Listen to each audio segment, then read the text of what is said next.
what we learned yesterday with finding the constant rate of change, and we're going to focus on describing rate of change as well as calculating it, along with defining the difference between independent and dependent variables. So our big thing is we need to talk about is describing what an independent variable is.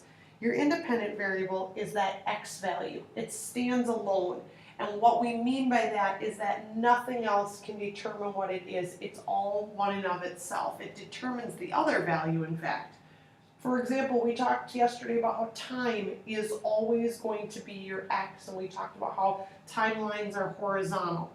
Well, it's always because time is independent, because no matter what happens in this world, time will keep going. Time is not going to stop. Therefore, because it's independent, it's our independent variable. Our dependent variable, on the other hand, is that y value.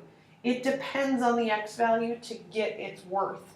So for example, when we talked about rate of change being that change in y over that change in x, if we were talking about miles per hour, that therefore makes your time or hours going to be that independent variable, because the number of miles you drive is dependent upon how long you've been driving for.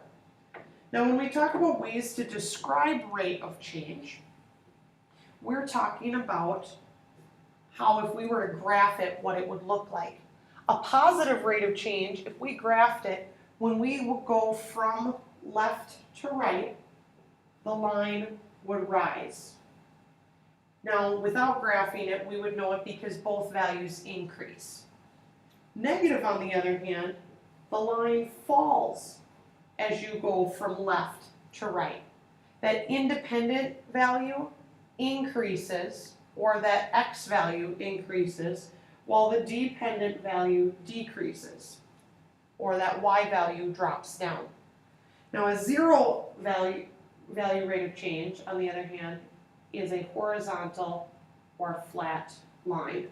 And this is because x keeps changing, such as time, but y does not change. Now, our first part we're going to take a look at is that independent versus dependent variable. So we first need to determine which value is dependent and which is independent, and then find the rate of change. In this case here, take for instance, 2 pounds of apples cost $3 and 6 pounds cost $9. We don't have time in here, so we need to first take a look at asking ourselves, does A depend on B, or does B depend on A? We will know what our different variables are that we're looking at by finding our numbers and taking a look at the label that goes with.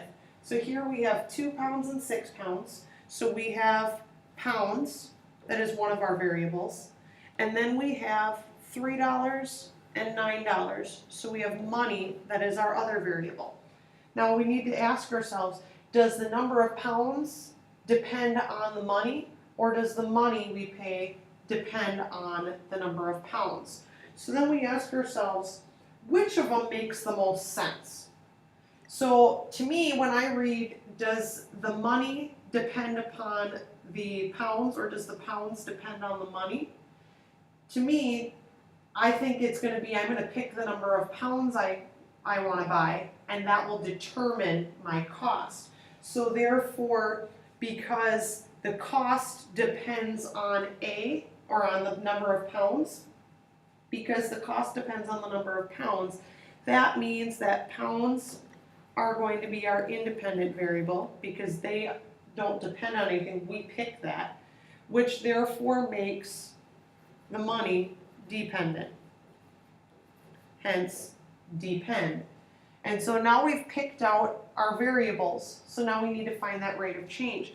Because independent is going to be our x and y is our dependent, therefore we need to look at our rate of change. So our change in y is going to be the change in the amount of money.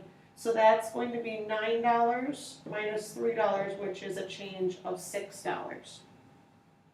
Now our change in x is going to be our change in our amount of pounds. So we have 6 pounds minus 2 pounds is going to be 4 pounds.